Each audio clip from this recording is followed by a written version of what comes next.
Ya vamos a empezar a grabar.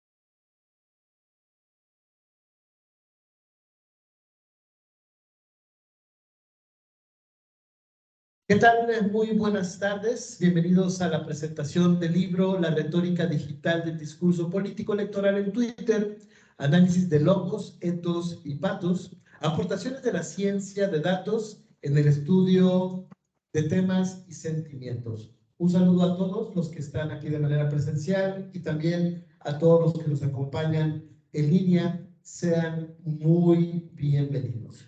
Y bueno, para dar inicio con esta presentación, tenemos un programa marcado, un orden, y con ello quisiera iniciar precisamente hablando, agradeciendo de entrada que nos acompañen y invitar también a todos aquellos que aún no están en línea o que se encuentran aquí en la facultad, pues nos visiten y vean, sean testigos de esta presentación. Así es que vamos a iniciar precisamente con la lectura de semblanzas de los coordinadores del libro por parte de un servidor. Y es que, bueno, pues me presento, mi nombre es Ricardo Román Rodríguez Lozano, soy secretario académico de esta facultad. El día de hoy estaré moderando esta mesa, el cual es un honor y agradezco públicamente esta invitación. Y bueno, también vamos ahora con las personas que estarán precisamente en esta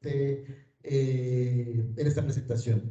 Vamos a leer las semblanzas y nos acompaña el doctor José Luis López Aguirre. Él es doctor en Ciencias de la Información por la Universidad Complutense de Madrid, maestría en Comunicación Social por la Universidad Panamericana, licenciado en Periodismo por la Escuela de Periodismo Carlos Septién García, también profesor investigador en la Escuela de Comunicación de la Universidad Panamericana e integrante del Sistema Nacional de Investigación Nivel 1, profesor titular del Seminario de Comunicaciones Virtuales y Redes Sociodigitales, coordinador editorial y coautor del libro La retórica digital del discurso político electoral en Twitter, análisis de letos, patos y logo, que es precisamente con el que estamos el evento en cuestión, aportaciones de la ciencia de los datos en el estudio de temas y sentimientos actualmente.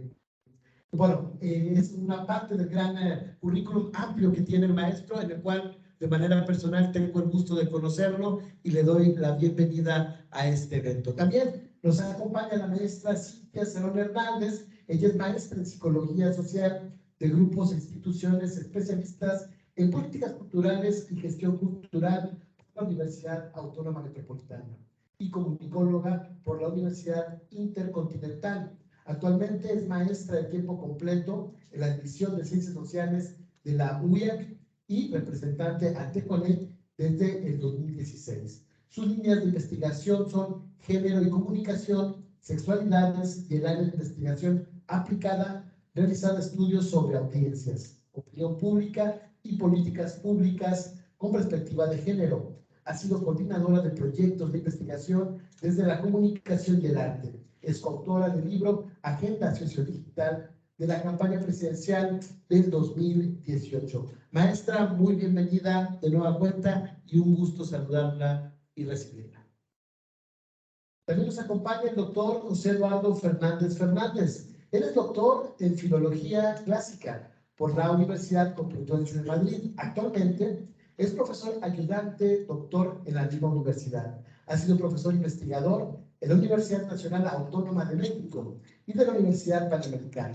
Su línea de investigación principal es el estudio de autores clásicos grecolatinos, sobre todo en la influencia que ejerce en el mundo actual. Esto a través del estudio de la retórica en sus diferentes dimensiones y formas enunciativas.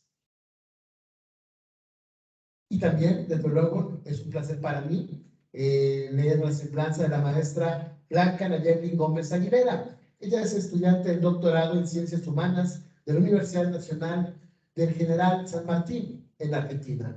Especialista en procesos de lectura y escritura, programa de excelencia de cátedra UNESCO y maestría en análisis de discurso de la Facultad de Filosofía y Letras de la Universidad de Buenos Aires, en Argentina. Es licenciada en Ciencias de la Comunicación con acentuación en Periodismo por la Universidad Autónoma de Coahuila. Asimismo, también tiene otros estudios de grado y posgrado en la Universidad Nacional de Lanús y la Universidad Nacional de San Martín en Argentina y México, respectivamente. Actualmente es profesora de la Universidad Autónoma de Coahuila en la Unidad Torreón, y su línea de investigación son la lingüística, el análisis del discurso, la psicopedagogía, la comunicación y nuevas tecnologías de la comunicación, y a la cual de manera personal le agradezco mucho la invitación a esta presentación. Y bueno, también desde luego quiero presentar con mucho gusto a la maestra Ana Teresa López. Ella es licenciada en Letras Clásicas por la Universidad Nacional Autónoma de México. Ha sido profesora tanto en la UNAM como en la Universidad del Claustro de Sor Juana. Actualmente es profesora en la Escuela de Comunicación y en la Facultad de Derecho de la Universidad Panamericana, Campus Ciudad de México. Maestra Ana, muy bienvenida y gracias por su tiempo. Gracias, muchas gracias. Y bueno, precisamente sobre ello, para dar paso al programa, tendremos la participación de alumnos de nuestra facultad, quienes se integran precisamente a esta presentación del libro, y de lo cual pues nos sentimos muy orgullosos de la intervención que tendrán.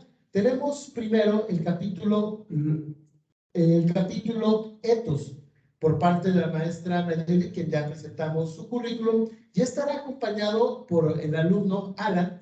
Él es de primer semestre, quienes, bueno, compartirán sus reflexiones y su punto de vista sobre este importante capítulo. Les cedo el micrófono, ponemos atención y desde nueva cuenta, muy bienvenidos y gracias a todos por su tiempo. Bueno, muchas gracias. Igual agradezco esta invitación, sobre todo para leer el primer capítulo y poder comentarlo. Y podría decir que, para empezar con la plática, hay dos momentos importantes o fundamentales para el desarrollo de este pequeño discurso. El primero fue cuando apenas me pidieron que diera esa plática sobre el cuarto capítulo, sobre el etos. Y mi primer pensamiento fue, es un discurso como se puede dar de un libro de bestseller o como un libro de literatura. ¿Cuál fue mi sorpresa en el momento que empiezo a leer y resulta que tengo que dar un discurso acerca de un texto que habla sobre el análisis de los discursos? Entonces, básicamente estamos haciendo como este trabajo de hacer como un metadiscurso, y eso trajo varias cosas. La primera, empiezas a ver todas las consideraciones que se tienen. Empiezan a hablar, por ejemplo, del etos. Etos es una palabra de origen griego, la cual de ahí viene la palabra ética también. Y sucede algo con el griego. Con el griego hay muchas palabras que son policéntricas, que tienen demasiado significado. Que se habla de conducta, se habla de carácter, se habla de personalidad.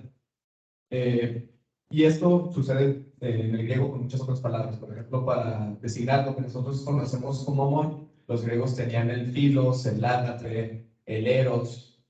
Entonces tenían varias palabras. En este caso, se habla de etos como una huella del enunciador. ¿Qué quiere decir? Es cómo se presenta, o al menos lo que comprendí, si no aquí me corrigen, es cómo se presenta el autor de un discurso en el propio discurso. ¿Cómo aparece? Mientras estuve leyendo el libro, me estuve constantemente considerando cada una de las formas de discurso que hacemos día a día. ¿Cómo nos expresamos? ¿Cuáles palabras usamos en concreto? Cuando estamos hablando, o en este momento que yo estoy hablando, ¿cómo me presento ante ustedes? me presento como un yo, me presento como un nosotros, cómo me estoy presentando en este discurso. Y son cosas realmente que en este capítulo dejan demasiado, empiezas a pensar cada vez más en cada una de las cosas que... entonces, cuando ya estaba estructurando más o menos lo que quería decir, me di cuenta que era pensar y no pensar en lo mismo.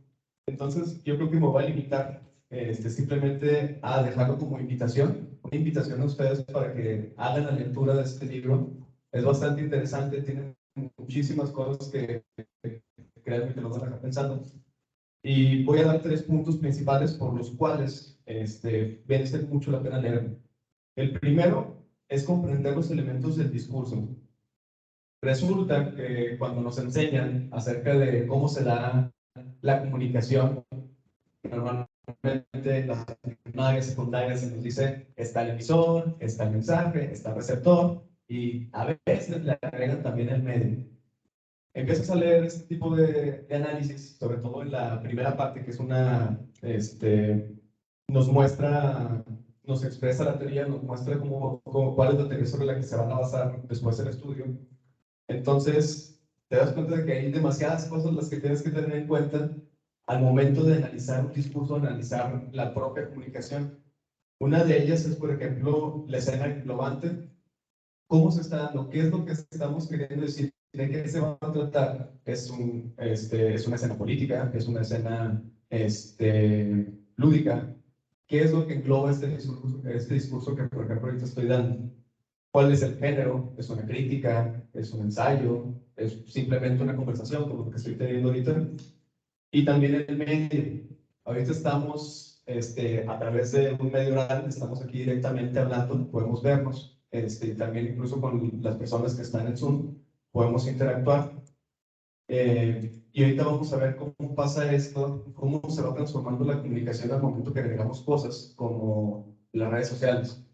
Cómo se va a cambiar de un medio a otro esta comunicación. Y para eso quisiera hacer una cita, por ejemplo, de un escritor que es Rudolf Gilman.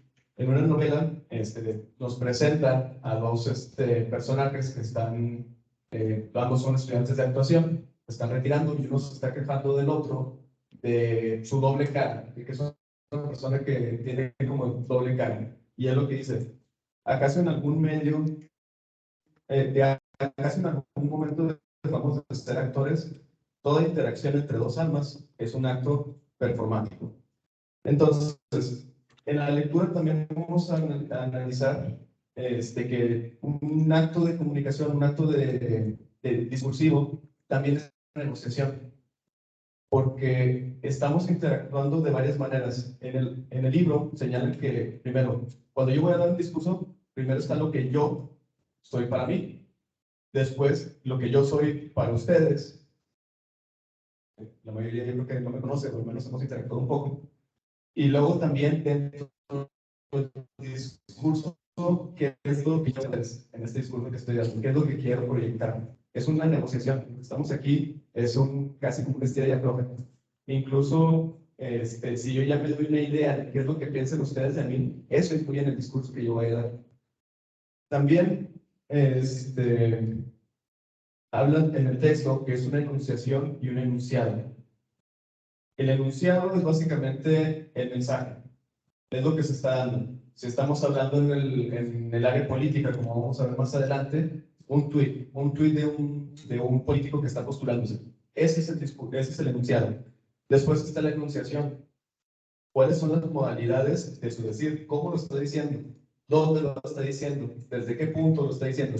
¿Desde qué background histórico también lo está diciendo? Y también está, hablando del espacio, está por ejemplo, ahorita como estamos nosotros. Si nosotros ahorita nos imaginamos, es como un escenario, lo que estamos haciendo ahorita. Ustedes están ahí como público y aquí hay una división. Hay una división que divide a las personas que se supone que vamos a estar hablando de las que se supone que van a estar escuchando. Ya los que estamos de este lado se puede intuir que tenemos la responsabilidad o el deber o que debemos de hablar, debemos de decir algo. Ustedes de ese lado no. De ese lado no tienen la necesidad de hablar. Tal vez puedan hacer preguntas o algo, pero no tienen la responsabilidad de hablar. Y también algo que sucede, y sucede ya sea en un tweet, ya sea en este evento que tenemos ahorita, o en el teatro, que las personas que estamos acá se nos infunde con una especie de halo en el que se supone que lo que estamos diciendo siempre tiene que ser la verdad. Por ejemplo, ahorita acabo de mentirles, la cita que dije es una persona inventada. Sin embargo, la forma en la que se dice, la posición en la que estoy, el tiempo en el que lo estoy diciendo, puede jugar o podemos jugar con esos factores. Entonces, ahorita les acabo de decir una completa mentira, no, la cita no es de nadie, pero me aprovecho del espacio donde estoy y eso lo utilizo en mi discurso. La otra es ya cuando pasamos a la parte de la investigación, hablando, generando el término, lo que se hace en este capítulo es analizar los tweets que se dieron a lo largo de la contienda presidencial pasada. Si ustedes recuerdan, estaban como los principales, estaba Andrés Manuel López Obrador, nuestro actual presidente, y Ricardo Anaya. A partir de, digamos, la mitad del libro, se empiezan a analizar distintos tweets.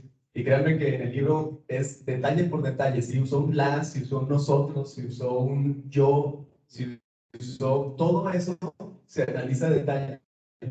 Y son cosas que ya a partir de que lo ves, ya no puedes dejar de verlos. Un momento que ya te diste cuenta de todo lo que implica. Y es ahí cuando nos vamos a hacer nuevos medios. Originalmente las redes o el internet no era más que texto y películas. Era lo único que teníamos. Ahora tenemos emojis, tenemos diferentes medios de comunicación. No es lo mismo una comunicación hecha por Instagram que una comunicación que va a ser por Twitter. Los públicos pueden que sean diferentes. Lo que están buscando cada uno de los públicos es distinto. En el caso de Twitter, lo que vamos a ver en el análisis que se hace en el libro es incluso cómo van evolucionando los discursos en Twitter de estos tres anteriores contendientes a la presidencia.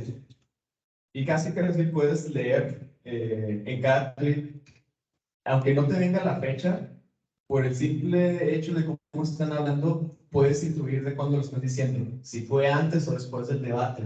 Incluso si llegáramos a checarlo en directo en Twitter, podemos ver cómo se empezó a hablar distinto una vez de que ya se dieron los resultados.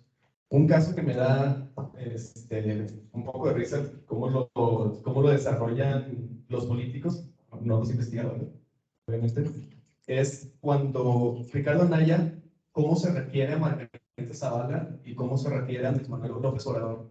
En el caso de Margarita Zavala, este tweet lo hizo ya cuando ella se bajó de la contienda y dice, Margarita Zavala, mujer valiente desde principios, sus aportaciones al país y en particular esta contienda electoral han sido muy valiosas. A ella y a su equipo todo mi reconocimiento. Y en el caso de Andrés Manuel López Obrador dice, el problema, Andrés Manuel, no es tu edad, sino que tus ideas son muy viejas. Tampoco me parece un problema el que no sabes inglés. El problema es que no entiendes el mundo. Lo que pasa fuera de México sí impacta a nuestro país. Ahí, fíjense la distancia con la que se marca de Margarita Zavala. ¿Cómo se refiere a sus aportaciones? A ella. Estamos aquí en el caso de Anaya, ella está marcando ya una distancia.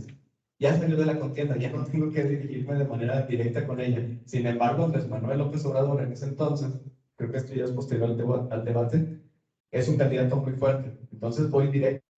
Tu edad, tus ideas. Entonces ahí ya está atacando directo, ya es algo mucho más cercano y una actitud mucho más combativa. Después, ya como tercer punto, para otra vez invitarlos a leer, invitarlos a leer este análisis, es la importancia de la investigación, es la importancia de empezar a leer nosotros como estudiantes de ciencias políticas, ciencias de la comunicación o ciencias sociales, la importancia de estar al tanto de las nuevas ciencias. Si hay dos cosas que tienen en común los siguientes autores, Max Weber, Bourdieu, Marshall McLuhan, tienen dos cosas en común. La primera es de que hicieron aportaciones muy importantes. hicieron aportaciones teóricas que son la base de muchas cosas. Y la segunda es que están muertos. Entonces, ya no pueden aportar nada. Lo que tuvieron que aportar, ya lo aportaron. Ahorita lo importante es estar al corriente de las nuevas investigaciones que están haciendo. No estoy diciendo que rompamos con lo anterior, porque todavía incluso investigadores, como vamos a ver, citan a personas que, como Marshall McLuhan y todos estos, están muertos. Pero la aportación ya no la están haciendo Marshall McLuhan, ya no la están haciendo Bourdieu, sino que la está haciendo el investigador. A través de esa base teórica, ahora desarrolla cosas nuevas. Entonces, por eso la importancia de que nosotros, estudiantes de ciencias, estemos al corriente de todos estos nuevos avances, de todas estas nuevas investigaciones. Y la segunda parte, en esta misma tercera parte, es la ventaja de que están vivos. Tenemos contacto directo. Aquí está la maestra, aquí está la autora. Cualquier duda, cualquier pregunta, cualquier cosa, incluso en la que se sientan en contra, tienen a la persona que lo escribió aquí, tienen el contacto, pueden interactuar directamente con los autores.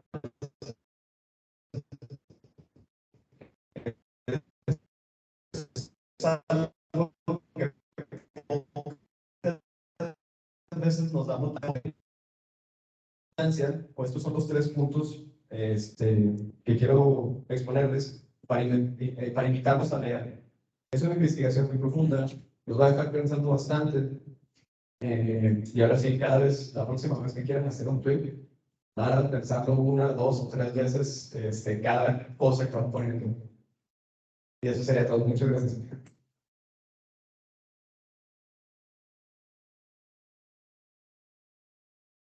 Agradecemos mucho la reflexión que nos has impartido, Alan, y desde luego, sin duda, es una visión muy interesante por parte del estudiante. Y qué mejor precisamente esta reflexión que hacías tú sobre los autores que están vivos y con nosotros. Y le cedo el micrófono a una de las autoras de este material, es precisamente la maestra Nayeli, que nos compartirá la reflexión precisamente sobre este capítulo y algunas más sobre la realización de este importante libro. Bien, bueno, muchísimas gracias. Seré breve porque encima estoy bastante sonrojada con todas las cosas que dijo Alan. Como ya verán, es un alumno brillante, aparte del primer semestre, o sea que es, o sea, se ve que hay muy buen material intelectual en esta facultad y eso pues siempre es para presumirse. Bueno, el sonrojamiento en principio es porque me parece que un libro justamente lo que busca es hacer pensar, ¿no? No solamente es decir, especialmente en investigación, pues la idea también tiene que ver con pues, de qué manera nosotros vamos repensando el mundo, ¿no? Qué contribuciones se hacen. Y en este texto, puntualmente en el capítulo de Letos, solo de manera muy breve, como invitación a la lectura, y agradeciendo a, pues, a Alan todas las cosas tan lindas que dijo, tan puntuales, que en ese texto pues, se reflexiona sobre una vertiente muy actual de otros autores que también están vivos y que ojalá también pronto podamos traerlos por acá. Que bueno, son de la Escuela Francófona actual. El doctor Fernando los tiene más cerquita, el que está en Madrid. Ojalá que nos los mande por acá, por estos lugares de México. Y bueno, en este texto justo de Meletos es una categoría, de hecho, de las más seductoras dentro de la retórica, porque quién no quisiera mejorar una imagen de sí, ¿no?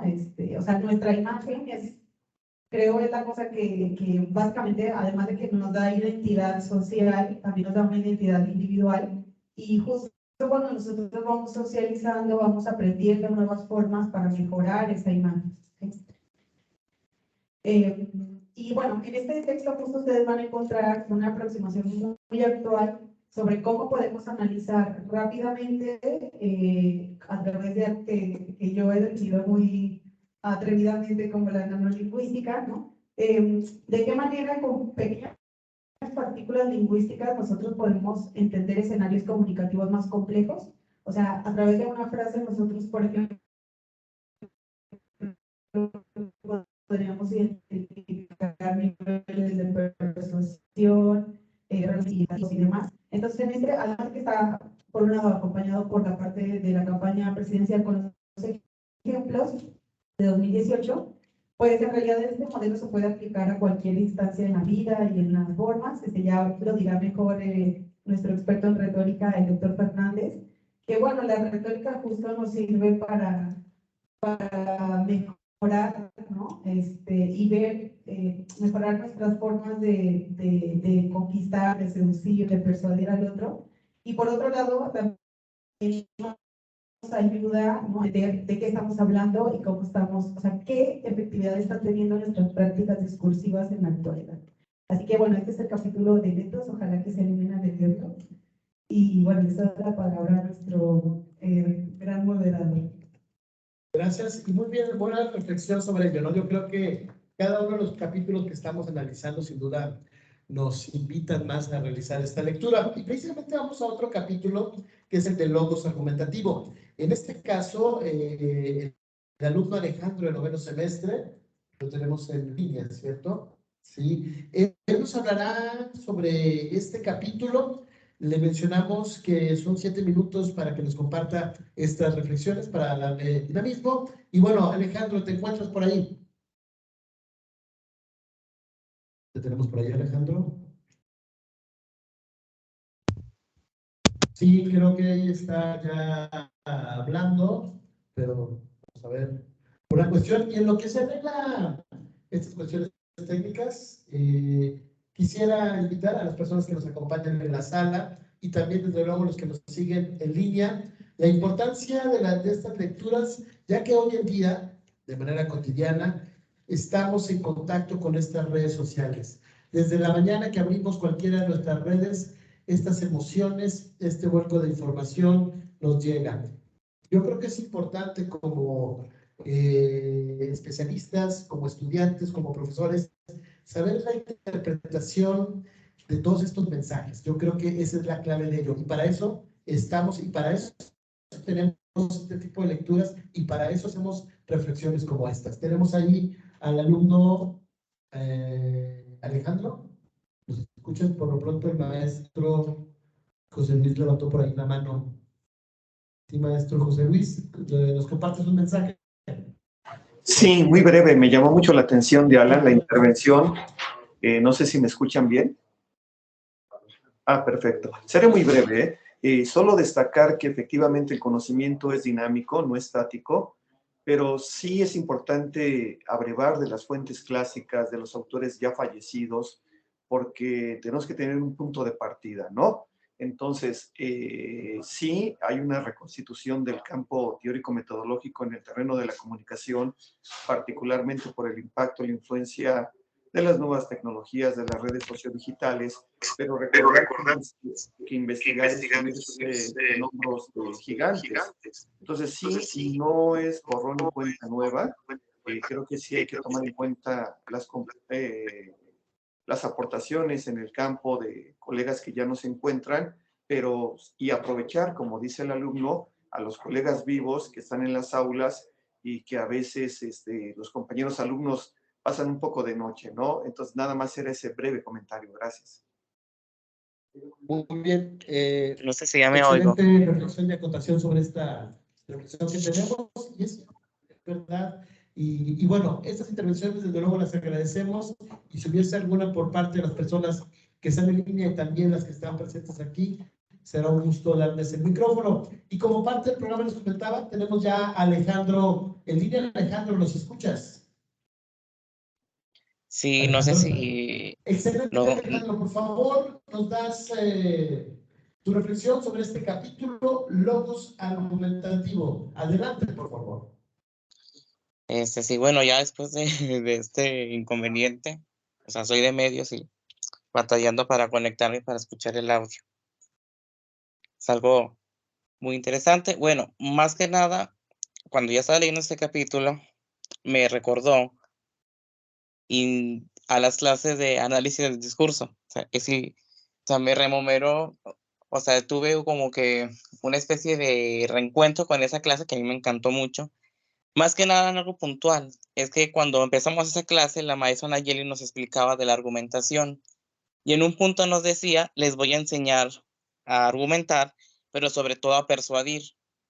Y ahí estamos todos mis compañeros y yo de clases diciendo, nos va a enseñar a manipular, bien padre, así. Sin embargo, la persuasión que la maestra Nayeli nos estaba enfocando era la persuasión académica. Entonces nosotros pues, creíamos que íbamos a enseñar a persuadir pues, a la gente por medio del lenguaje y así. Sin embargo, ahorita que estoy en noveno, me sirve la persuasión en el tema de la tesis. Más que nada porque tenemos como esta idea de que créete tu mentira y argumentala bien y así pues podemos solventar esas diferencias.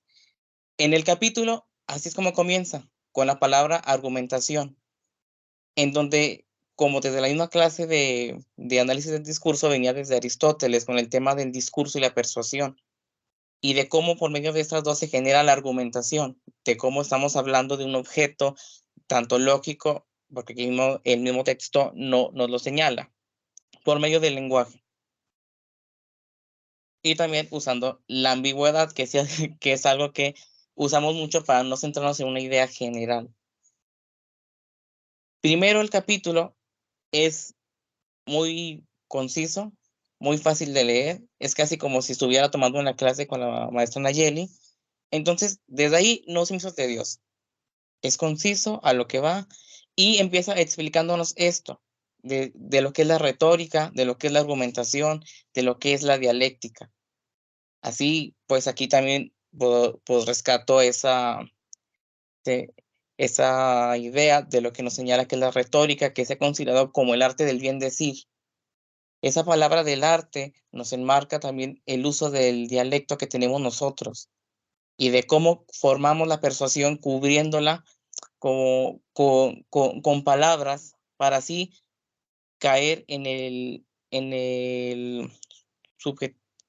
la mente del receptor, en este caso. El capítulo pues comienza así, narrándonos lo que es retórica, dialéctica y la argumentación lógica. Va desde Aristóteles, cómo nos enmarca desde la antigua Grecia, y después, más adelante, empieza a bajarlo a lo que es ya el tema de este libro, que son los tweets en las campañas electorales del año 2018. Aquí ya es cuando comienza a enmarcarnos, por ejemplo, cómo es perceptible cada una de estas ideas en los candidatos que hasta ese momento primero eran 4, pues ya fueron 3, como ya tenemos la historia de esas elecciones curiosas de nuestro país. Y después nos centramos en los argumentos inductivos, en cual un razonamiento y un conocimiento hechos directamente observados, con palabras textuales, como aquí nos lo señala, en ocasiones y una vez, que son analógicos y así. Después están los deductivos, que son parte de los que proceden del universo a lo particular, de tal personaje, la encuesta tal, las estadísticas, esas palabras que nos enseñan a señalarlas que si bien, como también ahorita dijo Alan al comienzo, pueden no ser ciertas, y sin embargo, usándolas nos da ya un carácter más académico en ese sentido para nosotros mismos poder convencer al receptor. Y después ya están los hipotéticos, que es la observación más de la creatividad humana, que es, y aquí ya se usan cosas más del uso de los pronombres, como es el personal con el yo, el constructivo, en mi opinión, y hasta el moral, el que apela a una parte abstracto de la justicia o de la sociedad en sí. Después están los pragmáticos, de lo útil a lo conveniente y lo agradable. Es decir, todas esas cosas fueron y son utilizadas por los políticos, en especial, pues en este caso, de los candidatos a la presidencia del año 2018. Después, más adelante el libro ya nos empieza a señalar los tweets que cada candidato ha posteado en las redes sociales. Los de Anaya, los de Andrés Manuel, más que nada, estos dos son los que más tenemos conexión.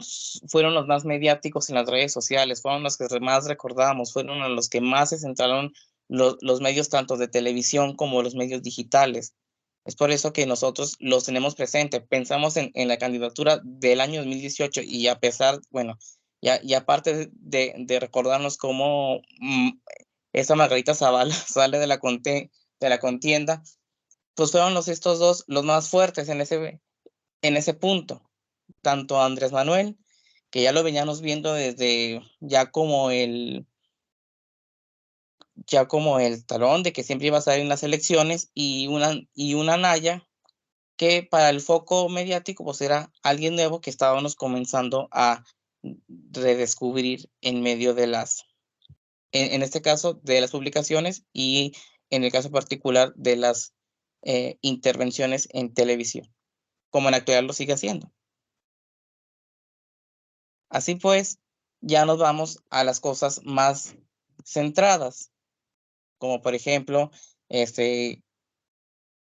los tipos de tweets que hicieron tanto Andrés Manuel como la coalición Juntos Haremos Historia, en qué tipo de argumentos tienen. Es decir, el capítulo nos centra en que sí, ellos publicaron tantos tweets, pero estos tweets también entran en esas categorías, en la argumentación lógica. Después ahí nos señala por medio de gráficas la frecuencia con la que fueron usados estos tweets. También está la parte en este caso de Andrés Manuel, con el tema de la argumentación lógica durante los primeros meses de su campaña. Porque también cuando estábamos una vez con la maestra Nayeli analizando el mensaje de Andrés Manuel, fue curioso porque nos centrábamos en esas tres partes: el Andrés Manuel de las elecciones del 2006, el Andrés Manuel de las elecciones del 2012 y el Andrés Manuel de las elecciones del 2018. Son tres tipos de discursos muy diferentes. Entonces, para nosotros, bueno, para mí, porque yo fui una persona que en las primeras dos elecciones fue menor de edad y por lo tanto yo no pude votar ni en la del 2018, fue interesante ver cómo un mismo candidato fue cambiando su presentación, su argumentación, más no sus ideas. Las fue cambiando en el sentido de, cuando lo debatíamos con nuestros compañeros, decían que ya no era esa persona intensa que era la del 2006, que hasta se puso como el presidente legítimo, o la del 2012 con el tema de los fraudes y así, y ahora nos parecía que era una persona más tranquila, y no, lo que en verdad era que su discurso se enfocó en eso, en presentarlo a él como una persona más tranquila, una persona más apta, más capaz, casi como si nosotros dijéramos: el Andrés Manuel de 2006 al Andrés Manuel de 2018 ha madurado. Sin embargo, es la presentación que él así nos puso. A su vez, también nos presenta los de Anaya, de cómo el candidato Anaya se demostraba así, cómo el candidato Anaya participaba en las redes sociales, en este caso con los tweets, y también, volviendo al ejemplo de Andrés Manuel, de cómo lo percibíamos nosotros, de cómo percibíamos sus mensajes. En la actualidad, Anaya lo veríamos o lo clasifican muchos como un whitexican, como una persona desconectada para algunos sectores de nuestra sociedad. Nosotros como personas, como ciudadanos de este país, pues fuimos viendo a Andrés Manuel desde el 2006, bueno, desde antes, pero ya en un poco más mediático. Yo desde lo que me acuerdo, era así. No eran tanto las redes sociales para ese entonces como las redes sociales a posterior. Entonces es interesante cómo esta parte de las redes sociales han permitido ir construyendo al candidato, ir plasmando sus mensajes, sus ideas, en un foco mediático para nosotros y que también se queda, porque hoy lo que publicas pues se queda más que nada, es difícil de borrarlo, así que también como decía Alan, hay que ser cuidadosos con lo que estamos posteando, más como generadores de ese contenido. Entonces, el capítulo 3 es interesante en ese sentido, de que comienza a narrarnos desde lo que es la retórica, la argumentación, la persuasión como tal, que es una frase que a mí me encanta, el arte, porque utiliza para describir la retórica como un arte, y después ya lo va bajando a lo que la mayoría de los que estamos aquí presentes, pues lo vivimos, que son las elecciones del 2018 y darnos cuenta de cómo el discurso político también va relacionado con este arte de persuadir. Eso sería todo.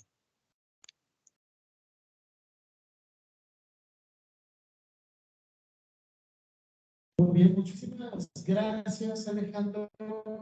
Muy interesante la reflexión que nos hace sobre este capítulo. Y precisamente sobre ello, quisiera pedirle a la maestra Ana Teresa, que nos comente sobre ello, y también al doctor Fernández. Empezamos por la maestra Ana, si tiene algún...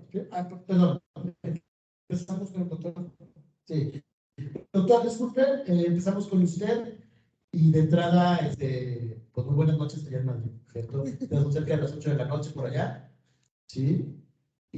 Buenas noches. Y bueno, pues le damos el micrófono y luego de esta reflexión que nos hace el compañero Alejandro, buenas noches hasta Madrid y lo escuchamos de manera muy atenta. Muy bien. Bueno, en primer lugar, pues es un placer poder estar con todos ustedes. Felicito a la Universidad de Coahuila, ¿no? Y desde luego a la maestra Nayeli por este coloquio. Felicito también a los alumnos, a Alan, ¿no? y a Alejandro, Jesús Alejandro, por esta intervención. Yo creo que son muy valientes y además lo han hecho fenomenal. Tiene mucho mérito que se hayan leído nuestros capítulos, ¿no? Y bueno, por eso también estamos aquí, para comentar un poco con ellos y quizá no con el público especializado, ¿no? Con los académicos y con los doctores, ¿no? También para ver si la aportación que nosotros hemos querido hacer, ¿no? Con nuestro libro, con nuestro conocimiento, con nuestro trabajo de investigación, está llegando realmente a la sociedad, ¿no? No solamente a los que se dedican al estudio de las campañas electorales o al estudio del análisis del discurso o a los académicos profesores, ¿no? Entonces me centro porque justamente yo me había ofrecido para poder pues responder a las cuestiones que plantearán los alumnos, ¿no? Me parece que Alejandro ha entendido muy bien en qué consiste el capítulo, ¿no? En qué consiste la retórica, ¿no? Y la importancia que tiene en nuestra sociedad. No solamente para manipular, no solamente para engañar, ¿no? La retórica no tiene que ser una mentira. La retórica es verdad que tiene mucho de persuasión, pero la persuasión no es engaño. La persuasión no es manipulación. Más bien, las palabras deberían reflejar la realidad y no la mentira. O sea, el argumento más persuasivo es la verdad, ¿no? Lo vemos, por ejemplo, cuando alguien está argumentando y además esto es verdad, ¿no?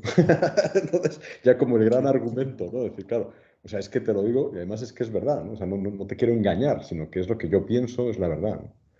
Entonces, fíjense cómo la retórica tiene que ser algo que cambie la vida del protagonista de la comunicación. No solamente lo dices o transmites un mensaje para ser presidente o para conseguir un objetivo en tu vida, económico, social, político, ¿no? Sino que te compromete, ¿no? Y hay una palabra que es la que definiría un poco todo esto, que es la palabra coherencia, ¿no? Y es lo que me parece que Alejandro ha tratado de decir, o sea que, bueno, no solamente lo ha tratado, lo ha explicado muy bien, ¿no? Cómo Andrés Manuel, ¿no? Trata de dar una imagen con las palabras que en realidad no se corresponde a la realidad suya, ¿no? Entonces, esto no es retórica, eso sí que se podría analizar como manipulación, ¿no? O sea, tiene que haber, por lo tanto, en la retórica, transparencia, tiene que haber coherencia, tiene que haber verdad. Y eso, lógicamente, compromete a la persona que habla, a la persona que comunica, ¿no? Bueno, entonces, esa sería como una primera reflexión. Y la segunda, que también me pareció muy interesante, es que pensamos que la retórica es esto, ¿no? O sea, el contenido de una asignatura, ¿no? De la maestra Nayeli, que nos explica análisis del discurso en la universidad, ¿no? O del maestro José Luis, que también tiene, ¿no? sus clases sobre comunicación oral y escrita, ¿no? O sobre argumentación, la maestra Teresa López, ¿no? Pero lo asombroso es que encontramos esa retórica aplicada en la argumentación de hoy, ¿no? O sea, que sí que existe argumentación en el lenguaje cotidiano, ¿no? No solo en el ámbito académico, o en el ámbito político, o en el ámbito intelectual, ¿no? Sino que todos nosotros, cada vez que tenemos que justificar algo, utilizamos la argumentación y por lo tanto la retórica. Lo que hace falta es que seamos auténticos, que seamos coherentes, que seamos sinceros, ¿no? Y de esa manera el estudio de la retórica te hace mejor persona, nos hace mejores personas, ¿no? Porque nos enfrenta, digamos, a la realidad. Entonces, en ese sentido, el resultado del capítulo es muy asombroso, ¿no? Que es que realmente los políticos han utilizado argumentación retórica, ¿no? En su campaña electoral en Twitter, ¿no? O sea, por medio de esta retórica coloquial, de esta retórica cotidiana, no una retórica elaborada, ¿no? De pompa, pomposa, ¿no? De orador con toga, ¿no? En el siglo XIX, ¿no? No, no, no. O sea, es la retórica de las redes sociales, es la retórica, ¿no? del tú a yo, ¿no? Entonces, bueno, pues me parece que ha captado fenomenal, ¿no? Te felicito, Alejandro, por tu fantástico resumen, ¿no? Y bueno, le dejo espacio también a la maestra Teresa que pueda intervenir. Muchas gracias a todos. Muchísimas gracias, doctor Fernández. Muy interesante la reflexión y desde luego el reconocimiento que hace a los alumnos, pues realmente es de destacarse. Por supuesto que sí. Y continuamos ahora con la reflexión que nos da la maestra Ana Teresa sobre ello. Adelante, maestra, por favor. Muchas gracias. Pues muchas gracias, Alejandro, por leer nuestro capítulo con tanta atención. Y esto que recuperaste me parece fantástico sobre la estructura, o sea, que se haya entendido, porque esa era también nuestra finalidad al escribir este capítulo, ¿no? Como parte de la investigación, que ustedes como estudiantes, investigadores, profesores, pudieran comprender estos conceptos que son básicos para entender cómo se está generando ahora, ¿no? este nuevo concepto de retórica digital. Entonces, me parece fantástico el trabajo que hiciste, Alejandro, y sobre todo esta relación que has hecho con la materia que seguramente será fantástica también con la maestra Nayeli, ¿no? Y que vean que puede replicarse, digo, si se ha entendido completamente la metodología, la parte del los conceptos, ¿no? Que pueden aplicarlo no solamente en Twitter, y eso sí quisiera que pusieran atención, ¿no? Que pueden replicarlo en cualquiera de estas nuevas plataformas que estamos ahora teniendo, ¿no? Instagram, TikTok, porque como decía el doctor Fernández, se trata de ser coherentes, se trata de buscar la verdad, ¿no? Entonces, ¿a quiénes estamos siguiendo? ¿Por qué los convertimos ahora en influencers, ¿no? Si son parte de manejar esta categoría de letos, ¿no? Que ya hablamos, o esta categoría argumentativa que está sosteniendo sus ideas, ¿no? Con este uso de la lógica. Entonces, conocer todas estas categorías nos ayuda a entender qué está pasando con la comunicación hoy en día. Y con lo que consumimos también, ¿no? Y también con las formas en las que nosotros hablamos y comunicamos con otros. Entonces, pues espero que invitarlos, ¿no? A los que no han tenido oportunidad todavía de leerlo, se puedan acercar, y sobre todo invitarlos también a la reflexión y invitarlos al diálogo, que es parte también de la retórica, lo que estamos buscando, ¿no? Con este libro y con este apartado. Y sean bienvenidos los comentarios. Sabemos que todavía falta mucho por hacer, estamos conscientes, ¿no? Pero quedamos muy atentos, ¿no? A sus comentarios, a sus dudas y también a su participación, si en algún momento están interesados en este proyecto, porque digo, esto va para largo todavía, estamos como en la parte inicial. Ya a lo mejor ya lo tendrán contemplado para las reflexiones finales, pero si se dieron cuenta, está todavía dividido el trabajo. Todavía no hacemos una relación en realidad de estas categorías para ver qué tan eficaces fueron los discursos de estos tres candidatos y por qué quizá ganó López Obrador, ¿no? Que también sería lo sorprendente que tiene argumentación, digo, los tres candidatos, ¿no? Pero que López Obrador también no haya tenido argumentación, pues resulta sorprendente. Entonces, nuevamente, muchas gracias a los organizadores, a la maestra Nayeli y, por supuesto, a ti, Alejandro, por leer nuestro capítulo. Muy bien, excelente. Agradezco mucho sus palabras, maestra Ana Teresa. Esta reflexión que hace precisamente con los jóvenes que nos acompañan aquí, los que estaremos también en línea. Y bueno, vamos al siguiente capítulo, que es el de Logo Digitales, de parte del alumno Juan Carlos de séptimo semestre. Él nos compartirá algunas reflexiones que ha hecho sobre este capítulo. Juan Carlos, el micrófono es tuyo. Muchas gracias y gracias por este maravilloso libro, la verdad. Me llamó mucho la atención porque, bueno, y ya entremos ya fuera de contexto. Al principio me equivoqué del tema, me leí un poco lo que es la cuestión de letos y también leí más o menos en grandes rasgos lo que es todo el capítulo de lobos, pero ya en mi capítulo.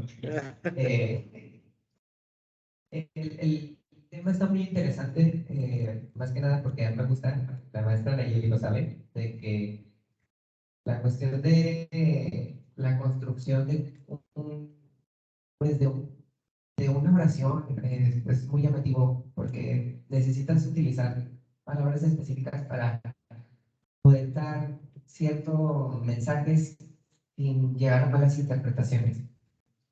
Esto lo tiene muy en claro con todos los tweets que nos muestran en el libro. También lo que es los apoyos que tienen para más o menos centrarnos y no irnos muy fuera de lo que es los temas. Y eso fue mío, lo que no, como que se me queda como de recuerdo y pues en caso de que yo pueda también escribir un libro, porque pues es como que yo siento que es un gran logro hacer un libro. Y ya, perdón, me disculpa si me estoy diciendo mucho del tema. Pues sí, en cuestión de lo que es el mensaje que nos abarcan los tweets planteados en lo que es el libro, pues sí está como que muy, bueno, a mí me gusta mucho esto de que utilizar lo que son las conjunciones, los tiempos, los marcadores, porque así vas construyendo, pues ya con lo que vamos a lo que es el tema de letras, vas construyendo cierta imagen. Entonces, si no te sabes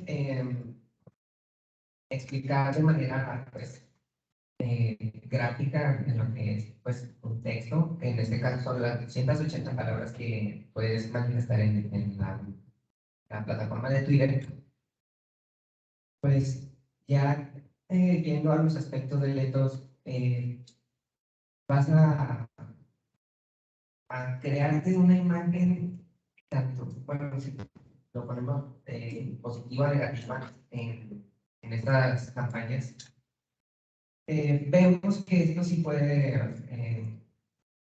perjudicarte posteriormente ya en lo que son las votaciones. ¿Por qué? Ahí el por qué. Bueno, vamos a tener que verlo de esta manera. Utilizar bien las palabras respectivamente para, como, bueno, no como casi yo que no utilizo bien las palabras, así, sí tengo todas las ideas, pero se me dificulta, la verdad, pero... Y pues en cuestión de que cómo los electos en ese entonces, pues, cómo se tiraban, después de un combate, cómo se cómo utilizaban ciertos acontecimientos pasados y también cómo los manifestaban, porque ya voy a empezar voy a dar ciertos ejemplos.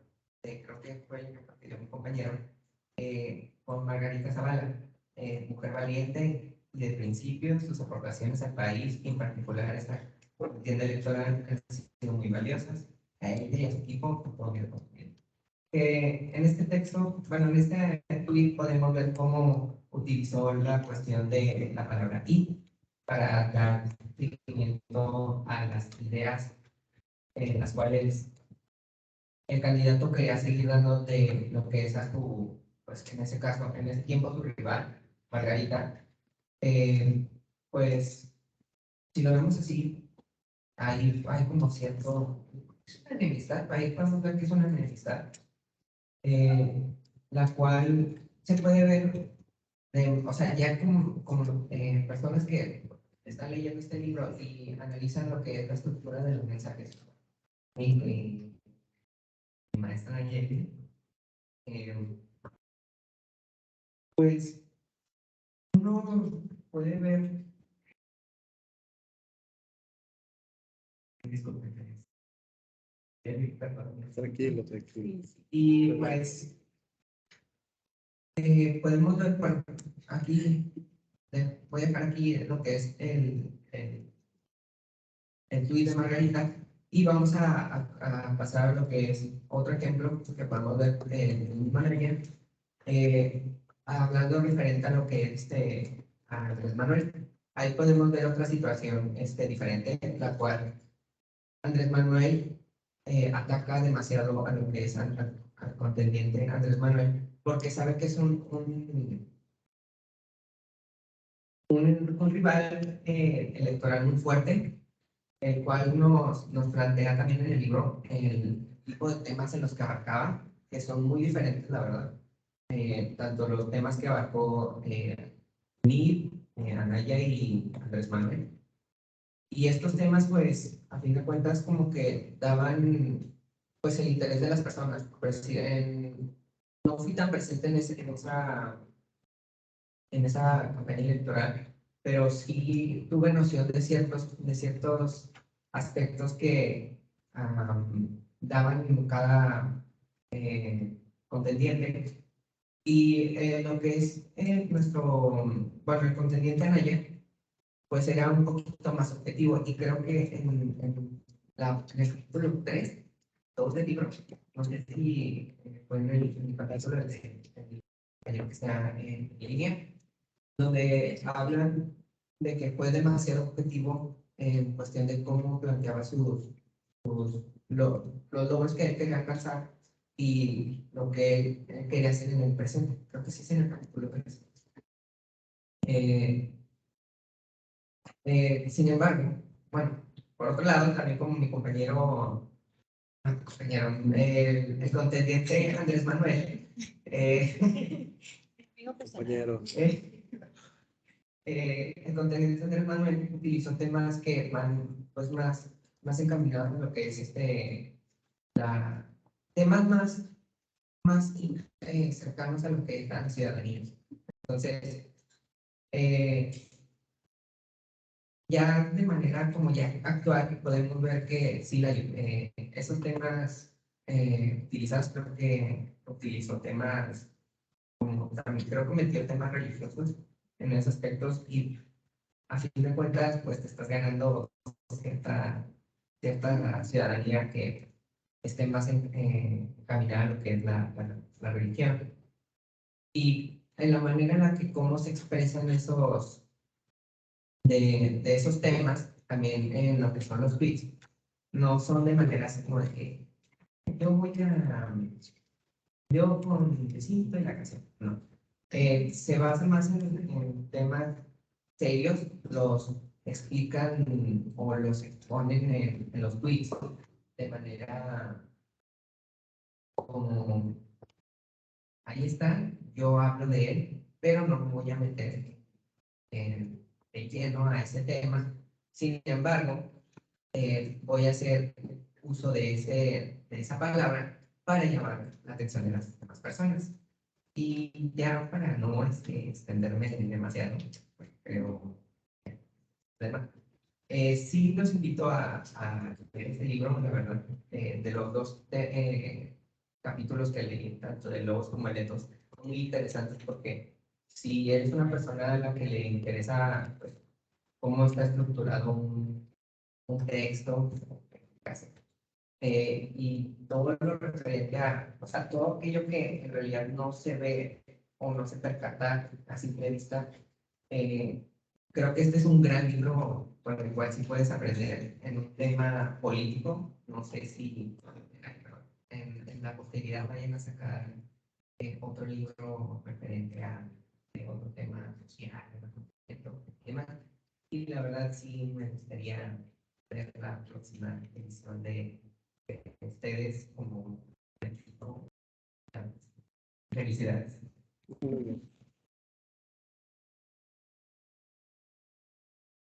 Muy bien, muchísimas felicidades, Juan Carlos, y efectivamente, yo creo que ya los procesos electorales para presidencia de la República empiezan a calentarse y los mensajes en redes sociales están ya que arden, y pues no sería muy mal, no es mala idea una reflexión bien estructurada sobre los procesos que se avecinan. Y bueno, sobre este mismo capítulo que es el de Logos Details, tenemos a dos de sus autores, es el doctor José Luis y la maestra Nayeli, quienes nos compartirán una reflexión.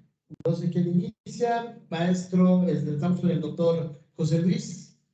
Maestra Teresa, a la hora, estamos con usted. Adelante, Teresa, si quieres interviene.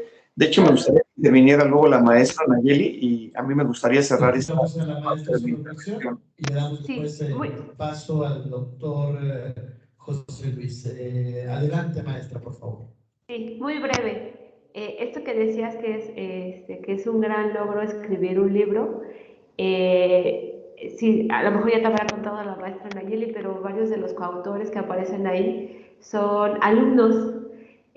Algunos empezaron en la preparatoria, otros estaban en la licenciatura, ya terminaron la licenciatura, ya están en la maestría. Entonces, aunque parece una tarea abrumadora y grande, de verdad que teniendo la guía, por ejemplo, de la maestra Nayeli, bien podrías también en algún momento escribir un libro o un artículo, participar en ello. Entonces, también al final del libro se ofrece una bitácora de las reflexiones de los aprendizajes que tuvieron, ¿no? los propios alumnos, y que resulta muy interesante en este proceso de investigación. Así que pues eres bienvenido. O sea, si necesitas una cuestión de estos temas que te interesan, adelante, puedes contactarnos y seguramente podrás participar. Muchas gracias. Muy bien, agradecemos la reflexión y precisamente damos paso ahora, como lo comentamos, con el doctor José Luis para que nos comente sobre este capítulo, Logos Details. Sí, muchísimas gracias. Pues igualmente me sumo a la invitación. Se trata de un esfuerzo colectivo y además intergeneracional, como ya comentó la maestra López. De verdad, pierdan el miedo. Hay que animarse, hay que trabajar codo a codo con sus profesores. Esto que comentaba Lana al principio, los tienen vivos, los tienen en el aula, y entonces, pues hay que aprovecharlos. Hasta cierto grado hay que explotar al profesor para que pues también no solo sea un personaje lejano, sino lo vean ustedes como un colega más cercano con el que pueden compartir, discutir ideas y pensamientos, ¿no? Entonces, de manera breve, lo que yo rescataría de la intervención del compañero es que, y qué bueno que lo han advertido ustedes en las presentaciones, es que este texto también tiene la capacidad de ser como muy didáctico, ¿no? De darles una serie de recursos y herramientas para que, y lo hemos platicado en el equipo, puedan terminar construyendo un pequeño manual para poder persuadir a las nuevas audiencias, ahora que van brincando de una red a otra, de una plataforma a otra, pero no descuidar, por ejemplo, la gran relevancia que tiene la comunicación escrita y también oral, ¿no? Dice la profesora Zuboff en Capitalismo de Vigilancia que nos hemos convertido de cierta manera en un texto electrónico, y creo que tiene mucha razón, ¿no? Entonces, quien tenga esta capacidad de poder comunicar, de poder persuadir, de poder convencer a través de ciertos temas, ¿no? Que son más relevantes que otros, saberle llegar también tanto a la razón como al corazón de las nuevas audiencias, pues va a tener una serie de competencias comunicativas muy interesantes, ¿no? Igual, como dicen mis colegas, los animo a que revisen, porque estos capítulos, ya que uno puede pensar que un texto de, digamos, 280 caracteres, pues, ¿qué puedo comunicar en un texto tan breve? Pues recordemos que ahora el texto es hipermediático, ¿no? Es hipertextual, lo puedo acompañar de una fotografía, de un meme, de un video, de un vínculo, de una encuesta, y entonces ahí tiene otra significación, ¿no? Y yo creo que, como ya apuntó el doctor Eduardo Fernández, hay que recolocar el tema de la retórica en estos nuevos escenarios de interacción virtual, donde, por cierto, hay que destacar que las interacciones son relevantes, ¿no? Ahora ustedes, usuarios, se pueden empoderar, ¿no? Y también interpelar, denunciar, preguntar, formar una conversación muy interesante en torno a temas políticos. Y yo creo que, como dicen ahora, pues la pelota está del otro lado de la cancha con usuarios jóvenes, nativos digitales, que tendrían que enriquecer la deliberación política y no dejarle todo a los políticos. Gracias.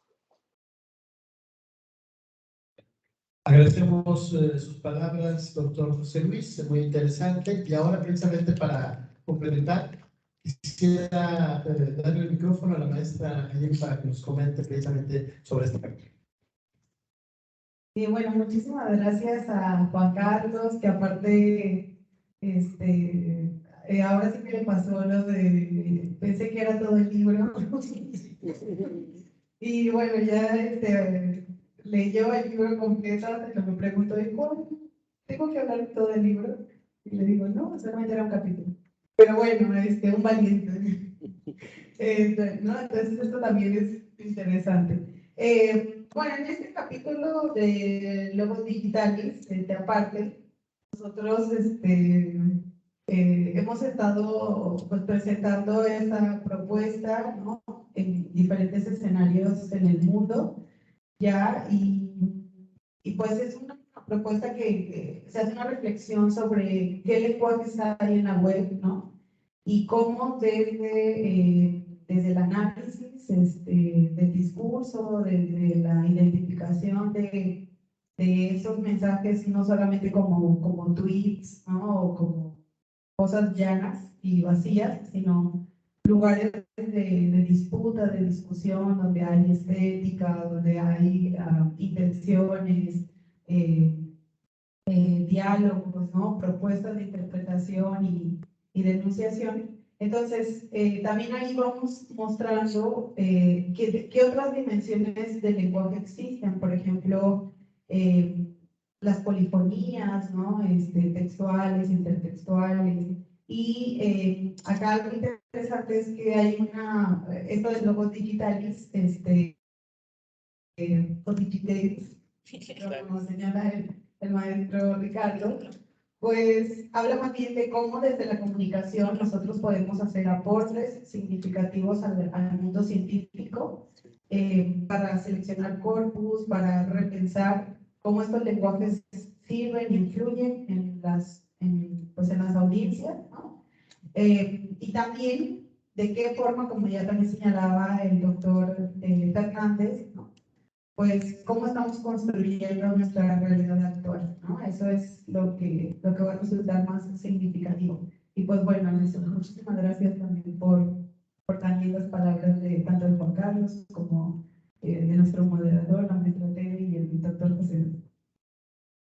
Agradecemos mucho sus palabras, maestra. Y bueno, vamos a dar paso con el siguiente capítulo, ¿sí? El siguiente capítulo que vamos a tener es precisamente capítulos que habla sobre palos, y en este caso le corresponde la participación a nuestra compañera Crista. Ella es de quinto semestre de comunicación. El micrófono es tuyo. Gracias, profe. Bueno, primero que nada, quisiera agradecer a la misma Jenny, que fue la que me invitó a ser parte de esta conferencia y platicar un poco del capítulo. El capítulo habla de patos. Voy a intentar ser lo más breve posible. Nos habla, el pato tiene una definición muy clara y fácil de comprender, que dice, y cito, que son las emociones que el emisor pretende generar en las audiencias. Esto nos lo empieza explicando que, como, si bien el ethos que comentaba mi compañero Alan, es el cómo tú te presentas ante la audiencia, en el patos es lo que, cómo quieres que el público reaccione para que sea para que comparta el pensamiento o lo que estás diciendo. Aquí nos muestra, nos dice, cito nuevamente, que el sujeto no debe establecer una verdad, sino más bien tener razón y hacer que el otro comparta esta razón.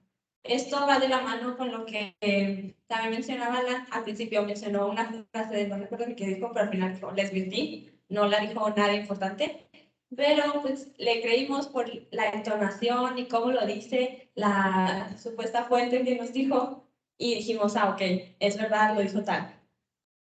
Esta también nos habla se centra igualmente en los tres principales políticos que estaban en el 2018, Anaya, AMLO y Vic.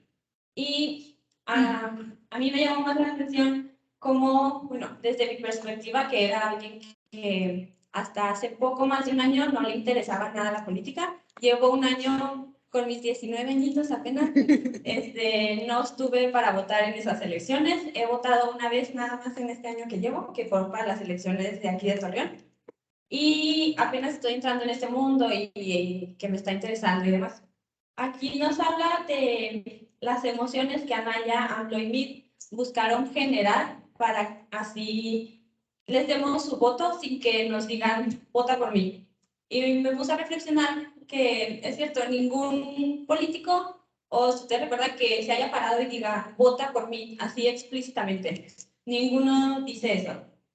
En el caso de Anaya, él se iba más del lado de la paz, la dignidad de los ciudadanos y la justicia, buscando así estas emociones de ya no queremos estar inseguros, ya no queremos que nos sigan matando, no nos vamos a dejar por en su tiempo Donald Trump, que nos pisotee como mexicanos y demás. También cabe aclarar que hace una distinción entre emociones y sentimientos.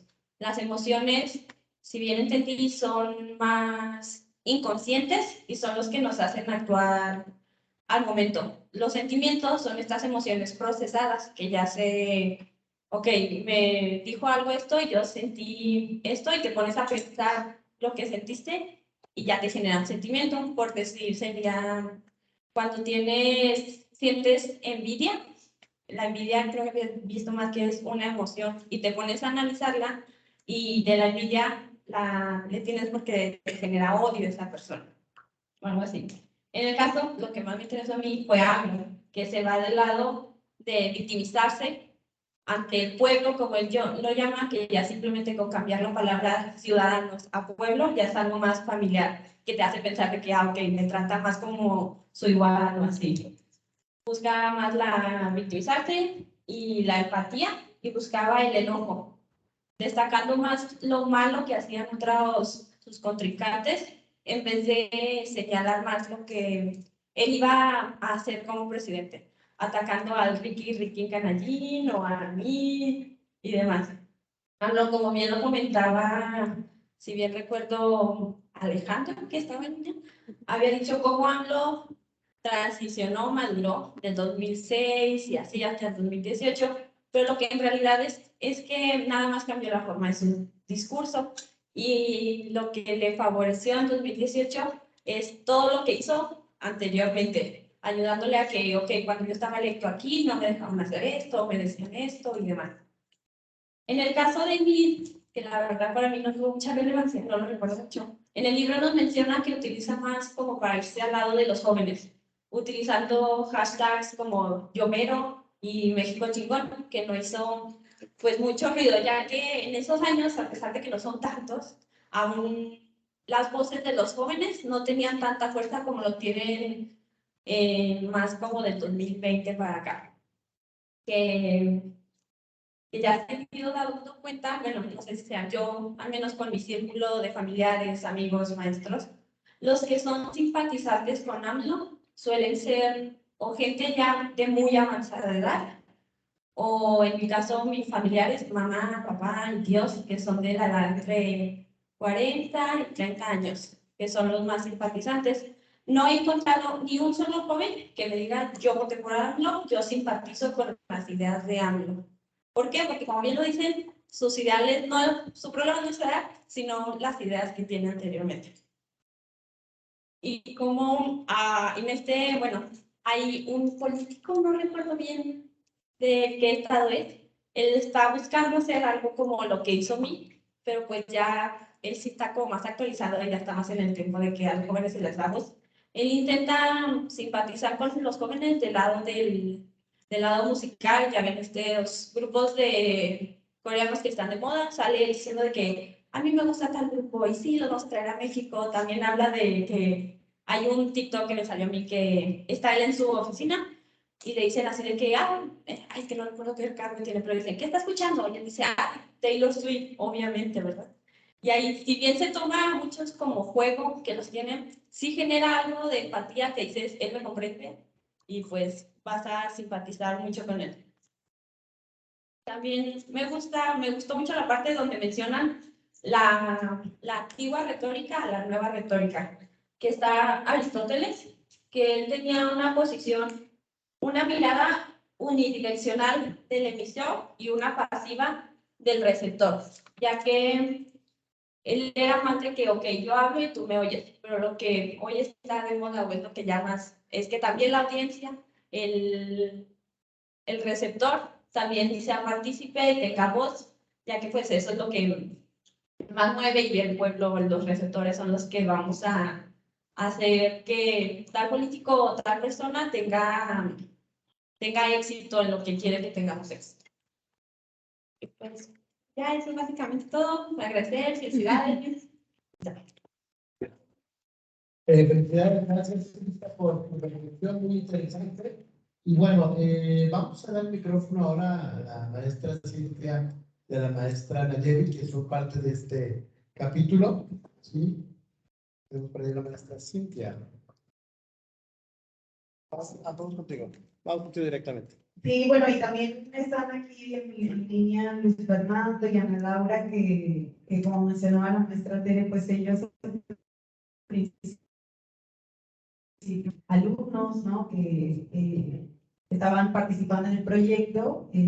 Algo que quizás no aclaramos aquí es que el proyecto tiene desde el 2017. O sea, ya tenemos bastante tiempo trabajando, ¿no? Y el equipo se va renovando y van apareciendo nuevos colegas que pues ya se han ido adentrando también a esta desde los estudios sobre retórica, que bueno, es interesante, ¿no? El cómo nos hemos ido conectando desde diferentes partes del mundo y diferentes universidades. Entonces, bueno, también quería señalar esto de que aquí se encontraban varios de los autores, así que los saludamos. Y si en algún momento quieren participar también, pues pueden levantar la mano con gusto. Con respecto al tema del pathos, ¿no? Creo que es de una de las categorías más fascinantes porque, y sobre todo interesantes en la actualidad, porque, bueno, nosotros, ustedes lo podrán también ver en el libro, vivimos cada vez más en un mundo emocional en tanto a nuestras comunicaciones, ¿sí? Cada vez nuestras comunicaciones tienden a transparentar esas emociones y esos sentimientos de formas, pues, novedosas, ¿no? No quiero decir que antes no lo hiciéramos, por supuesto, porque justo como aclaraba tanto el doctor Fernández como Alejandro, que le gustó mucho que la retórica fuera el arte de, ¿no? Pues creo una de las categorías que permiten justo esa parte estética o esa parte subjetiva del lenguaje es esta categoría del pathos. En esta categoría, pues justo nosotros lo que hicimos también fue tratar de innovar en cuanto a la parte teórica, ¿no? Actual, y puntualmente identificar cuáles son esos elementos que hacen que se generen cierto tipo de, o se cristalicen cierto tipo de emociones y sentimientos, como bien señalaba Crista, y otros rasgos, ¿no? que son interesantes e importantes para identificar cómo vamos con el lenguaje al final para tratar de transmitir ideas, ¿no? Ya señalaba también el doctor Fernández el tema de las metáforas, que es un tema fascinante y que, bueno, justo nosotros en la actualidad podremos poner en duda quizá, ¿no? de qué forma estamos transparentando también estas emociones, ¿no? Porque la metáfora es todo menos transparente, entonces quizá ahí también hay una hipótesis interesante. Bueno, lo que sí es que esto es al menos una contienda electoral, entonces la parte del pathos funciona muy bien en tanto a la conquista del voto, ¿no? Ya con todos los estudios sobre opinión pública, pues se sabe que nuestros votos no son 100% racionales, sino que hay una combinación entre muchos otros elementos. Y bueno, en este capítulo verán, además de la reflexión teórica sobre cómo se inscriben las intersubjetividades y las subjetividades del lenguaje, pues también hay una aplicación de eso, ¿no? Y ver de qué manera están seduciéndonos, ¿no? Están haciendo esos políticos que emerjan ciertas pasiones que no corresponden a una campaña electoral en cuanto a sentidos democráticos. Por ejemplo, justo discutía con algunos profes del doctorado, bueno, cómo se va emocionalizando valores y otros elementos que no son propios de una democracia, ¿no? De la construcción de una democracia, pero se van convirtiendo ya en tópicas patéticas, podemos decirlo así, o patéticas, como seguro lo denominará el doctor Fernández, con respecto a, bueno, de qué se está hablando y cómo se está enunciando, ¿no? Pero más allá de la gracia que nos pueda causar, pues es un tanto triste, ¿no? Que se busque más bien seducir desde como golpes bajos, o sea, golpes emocionales, y no tanto desde una lógica argumentativa, como ya señalaba Alejandro en el texto de logos argumentativos. Entonces, bueno, es una invitación a ver cómo nosotros a través del lenguaje también podemos construir esas emociones y provocar cierto tipo de reacción o cristalizar cierto tipo de reacción ante las audiencias, que sirve, bueno, pues para muchos enfoques, no específicamente los políticos. Muchas gracias. Gracias, maestra, por tu reflexión. Vamos al último capítulo, que es referente al de inteligencia artificial.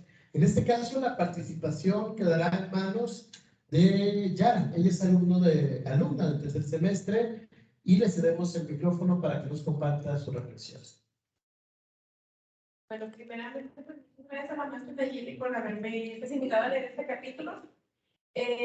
Pues, primeramente creo que es muy correcta la introducción del capítulo, pues explica que son datos muy básicos como datos que en ámbitos computacionales o en este caso del análisis es muy diferente al que conocemos en literatura o en otros ámbitos como la ciencia. También el uso de los elementos visuales es de gran ayuda para la comprensión de los datos, sobre todo a la hora de poner un diagrama que es sobre la fase de la recolección de datos, que tal vez a la hora de leerlo parecerá muy tedioso y pareciera difícil de comprender, pero cuando te lo muestran mediante imágenes es más fácil, sobre todo para las personas que son más visuales.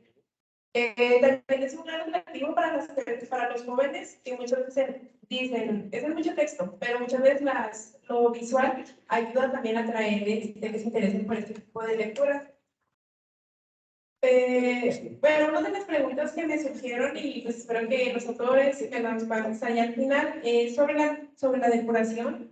Si en verdad se busca una generalización, o sea, si es el principal objetivo la generalización de los datos o no. También es sorprendente que haya más cifras sobre el filtro de los duplicados. A lo que, bueno, la mayoría creo que podía deberse a que fueran simplemente si eran Netflix, sobre Netflix que ya tal vez muy pocas personas ven originalmente. Una pregunta es si ustedes creen o consideran que se deba a una cultura de seguimiento masivo, donde ya las personas dejan de tener un cierto criterio para seguir simplemente la opinión popular. Como dijo muchas compañeras, utilizan cierta táctica cada candidato y muchas veces por el simple hecho de simpatizar, había personas que en Twitter llegaban a retuitear muchos de los principales de estos candidatos sin en verdad pensar en eso. Eso podría deberse al miedo a opinar diferente. Por ejemplo, si se llegaba a apoyar más al candidato de Anaya, sabíamos que era el que tal vez recibía un poco más de odio. Si esto era como que contraproducente a la hora de querer opinar, sobre todo en Twitter, pues que es la fuente principal. También es sorprendente cómo los tweets pueden llegar a dar un pronóstico de lo que se puede avecinar o de los posibles candidatos. Sobre todo sobre la opinión que los ciudadanos, en este caso los mexicanos, tienen hacia sus propios candidatos, a los presidentes, donde de cierta forma en Twitter se tiene más libre albedrío, o por así decirlo, libre opinión, porque no son censurados y se sienten más en la comodidad de poder opinar sin que se lo repriman. También es ideal que se haya incluido la participación de los alumnos, como ya mencionó la maestra, que tiene el 2017, pues de alguna forma aporta al mismo tiempo que aporta a la comunidad por el libro, también a los alumnos, es como una retroalimentación para los mismos autores. Bueno, algún punto que fue el que más me interesó y sobre el que más me generó preguntas es sobre el modelo de análisis de sentimientos. Pues en sí es realizado por una computadora, pero es sorprendente que incluso una máquina de la cual pues, se tiene el prejuicio de que solamente datos que no tienen que ver nada con sentimientos, más matemáticos o más teóricos, son los que analizan. Y el que en este caso clasifiquen los tweets en base a sentimientos y los van a identificar es sorprendente. Bueno, ¿esto qué tan confiable es al 100%? Pues sabemos que muchas veces tienen aspectos subjetivos los tweets que tal vez incluso ni las personas pueden llegar a tratar. ¿Cómo es posible que se confíe completamente en un modelo, en el machine learning en este caso? Y así que el análisis que hacen tan efectivo de los mismos datos, o sea, ¿cómo pueden llegar ustedes a confiar tanto? ¿O qué fue lo que en verdad les dio esa veracidad a ustedes de no, pues es que sí es confiable? Ya casi para terminar, también es importante la lingüística y como todo el análisis que se hace alrededor de simples palabras como el y que mencionaban algunos de mis compañeros, o también como el cómo, o sea, cómo lo utilizan los diferentes autores, que es muy diferente la situación y el contexto en el que se pone, pues lo llega a condicionar. Así pues, ya por último, creo que el libro es un gran aporte porque representa una gran apertura hacia el reconocimiento de la importancia de los y las comunicólogas, no solamente en temas sociales, sino también políticos e inclusive tecnológicos, pues logra romper con los prejuicios de que los investigadores de datos o los técnicos solamente pueden manejarse en el dato matemático o lo tecnológico, más sin embargo, mediante el libro y sobre los capítulos pudimos ver cómo intervinieron de gran forma y ayudaron de gran forma a un estudio que se conoce más como social.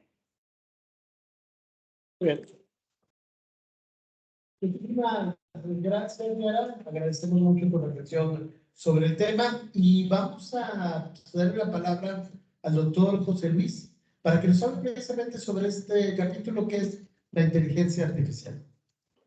Sí, muchísimas gracias. De hecho, agradezco el resumen que ha hecho la alumna y también las inquietudes que ha despertado, porque es uno de los capítulos complejos menos relacionados al ámbito de las ciencias sociales. Sin embargo, de entrada me gustaría destacar que cada vez nos vemos obligados no a ser programadores, sino a entender un poco los apoyos que podemos tener desde la tecnología para poder enfrentar este gran fenómeno ahora denominado Big Data, que de entrada, y trataré a ver si es posible de responder algunas de las preguntas o inquietudes que planteó la alumna. Algunas no las entendí muy bien, pero espero no equivocarme en cuanto a las respuestas y animar sobre todo a que regresen a ese capítulo. Como dice la alumna en un principio, el apoyo de la cuestión visual es interesante.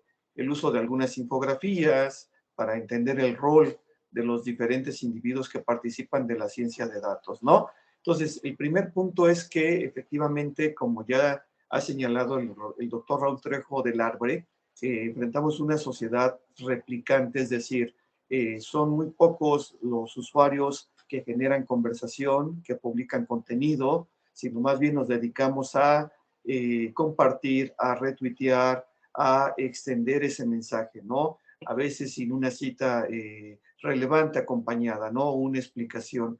Creo que entonces ahí hay un punto interesante.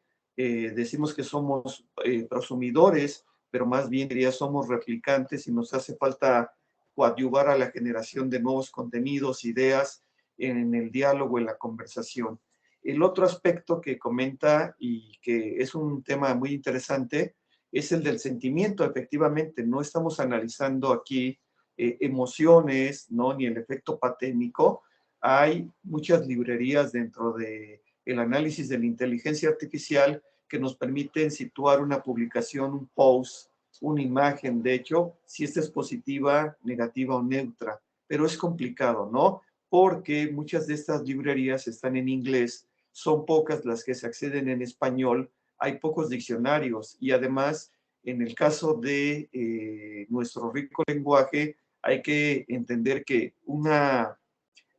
digamos, un algoritmo le cuesta mucho trabajo identificar cuando alguien está hablando en doble sentido, cuando utiliza el humor o el sarcasmo, ¿no? Por tanto, para poder analizar el sentimiento, si acudimos a una librería de un grupo de análisis del lenguaje que son unos españoles, que conectamos, ¿no? Para poder analizar particularmente las publicaciones de los usuarios, no de los candidatos.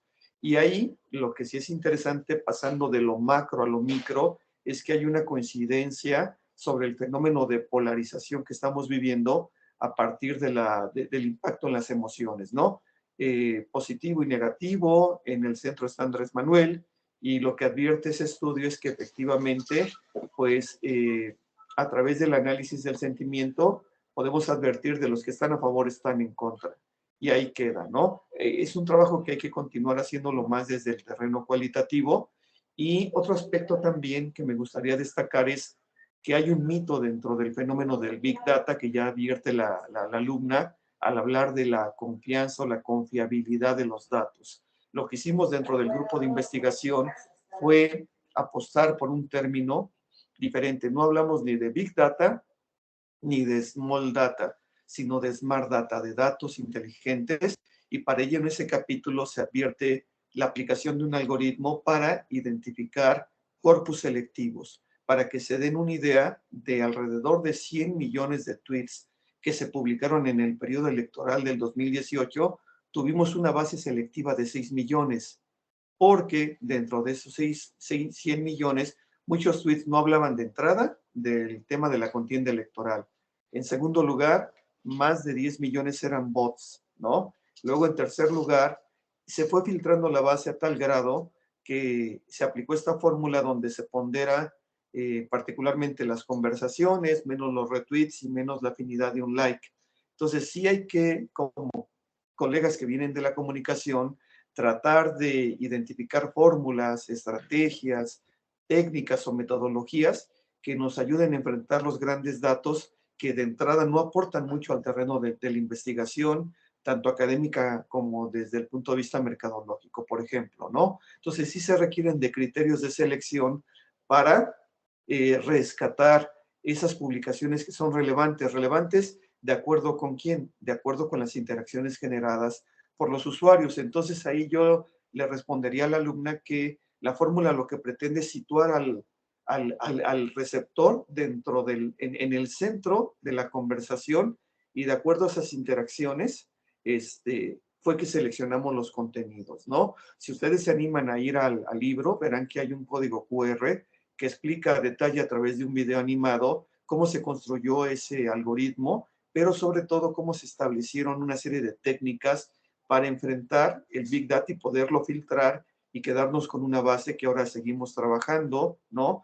Para, bueno, mantener todavía indagaciones en torno a las publicaciones de los usuarios. Cabe destacar que hoy en día, pues el acceso a estas bases de datos es complicada, pero pues gracias a algunos convenios, pues podemos ahora acceder a 10 millones de tweets, ¿no? De una conversación, de un evento coyuntural y relevante, donde las audiencias pues generan una serie de conversaciones que es interesante escuchar. Es decir, tenemos ahí la capacidad de escuchar a la opinión pública, ¿no? Que antes no había manera, y adentrarnos y saber qué les interesa, qué no les interesa, qué emociones despierta y qué es lo que les persuade. Entonces yo creo que esta es una aportación para los estudios de recepción que antes era muy difícil de advertir porque las redes, las plataformas se han convertido en un gran laboratorio. Entonces yo los animaría en ese sentido a que no aprendan programación quizás, pero que sí estén muy al pendiente de las aplicaciones y aportaciones que tiene o que puede hacer el aprendizaje automático, ¿no? A través de algunos modelos sencillos y unos más complejos, para que enfrentemos los grandes datos, le saquemos provecho y obtengamos una serie de hallazgos que además concuerdan con el análisis también más cualitativo que hemos realizado. Muchas gracias y perdón por extenderme. Agradecemos muchísimo su participación, doctor, y desde luego son reflexiones que tenemos que tomar en cuenta. Con ello terminamos la presentación de los capítulos y bueno, quisiéramos preguntar a los presentes y también a las personas que nos siguen en línea si tienen alguna pregunta, ya sea para los expertos o para los alumnos sobre algo de lo comentado durante este tiempo.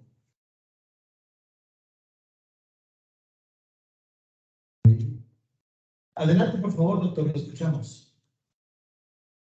Sí, pues bueno, yo me reitero, ¿no? mi felicitación por la organización, pero pues sí me gustaría preguntarle a los alumnos, a los que han intervenido, ¿no? Los que se han leído el libro y han expuesto de esta manera tan, bueno, pues tan concisa y tan brillante el contenido del libro, me gustaría preguntarles ¿cómo recomendarían este libro y a quién lo recomendarían, ¿no? O sea, ¿cómo recomendarías la lectura del libro, ¿no? Bueno, y a quién la recomendarías, ¿no? ¿A quién te parece que es pertinente, para quién podría estar destinado este libro, ¿no? ¿Y por qué? ¿Por qué te ha parecido interesante? Bueno, que ya lo habéis dicho muchos de vosotros, ¿no? Pero con la idea o con el matiz de presentárselo a otra persona, ¿no? ¿Por qué debería leérselo un compañero, tus padres, un profesor, un experto en comunicación, no sé, tu vecino, ¿no? Etcétera. ¿Quién toma la palabra? Empezamos contigo. Sí. Bueno, vamos contigo, Crista, una pequeña reflexión contestando precisamente a esta pregunta que nos hace el doctor desde Madrid. Bueno, desde mi punto de vista, bueno, ya creo que ya cumplieron algo en hacerme a mí interesarme más por la política. Ya a partir de lo que leí ya me interesa más y pienso en formarme más en cuanto a elecciones y políticos.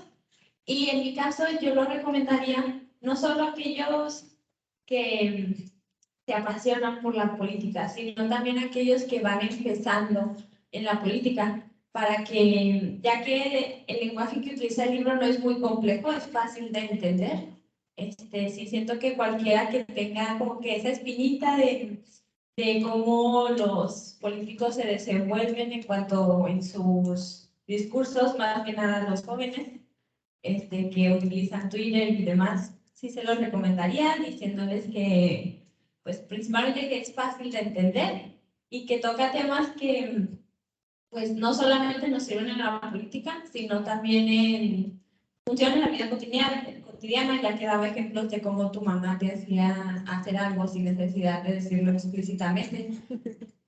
Y pues sí, esa sería mi opinión. Muy bien, excelente reflexión sobre ello. Y opinión respecto a la invitación que hace. Ahora vamos a escuchar la opinión que tiene el alumno Alan al respecto. Alan, el micrófono es tuyo. Sí, muchas gracias. Yo creo que la respuesta más sencilla sería cualquiera. O sea, ¿a quién se lo recomendaría? A cualquiera. La pregunta que sí es realmente más difícil es cómo.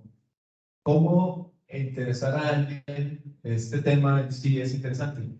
¿Qué es lo que sucede? Muchas veces tienes que llegar a una persona. No es lo mismo llegar a través de, toma el libro, oye, léelo, está muy padre, toma, lee. ¿Cuántas páginas son? Más de 300 o 200. Algo que es importante, incluso a nivel pedagógico, es cómo transmitimos ese interés. Lo primero que es necesario despertar, ya sea en un alumno, en un amigo, o en un conocido, es primero despertar el interés. Una vez que se despierta ese interés, ya lo que quieras mostrarles, sea este libro, sea otro, sea una película, ya es la parte sencilla. La parte difícil es el cómo. Muy bien. Perfecto. Bueno, pues esta es la respuesta sobre este planteamiento que hacía el doctor. Y bueno, aquí dentro del público tenemos algo. Adelante, te escuchamos, por favor. Transmi es alumno de la carrera de Administración Pública. Te escuchamos.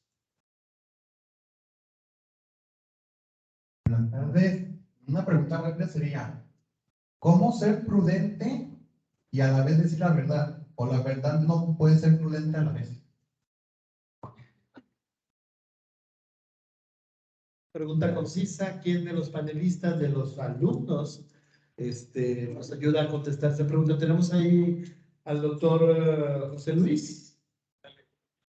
Sí, está la mano arriba ahí. Maestro, doctor, perdón, lo escuchamos.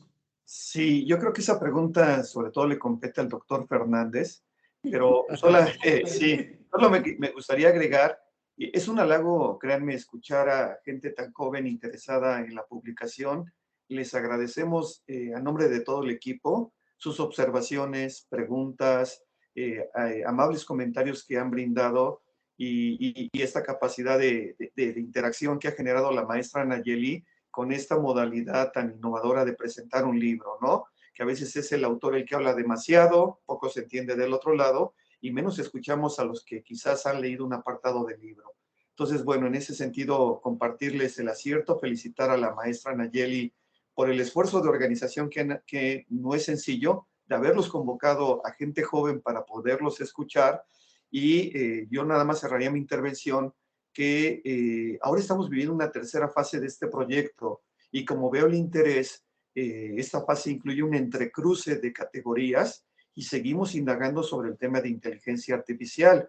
De hecho, aquí voy a aprovechar para hacer un anuncio. Es posible que podamos brindar de manera gratuita en un primer avance un pequeño taller del uso de inteligencia artificial aplicada a la investigación en el terreno de la comunicación. Creo que es una competencia que en general a quienes venimos del área de las ciencias sociales, las ciencias humanas, nos hace falta, ¿no? Acercarnos a las ciencias duras, particularmente a la ciencia de datos, y quien se anime, pues ya he platicado con Nayeli, con el doctor Fernández, con la maestra López, de que afortunadamente tenemos una serie de herramientas a las que podemos acceder a las conversaciones y no solo, por cierto, analizar Twitter, Facebook, TikTok, Instagram.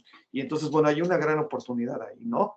Nada más esa pequeña intervención y bueno, es sobre la pertinencia, la verdad, la prudencia. Yo creo que ahí pues tenemos un experto con nosotros que hay que aprovecharlo, ¿no? Claro que sí.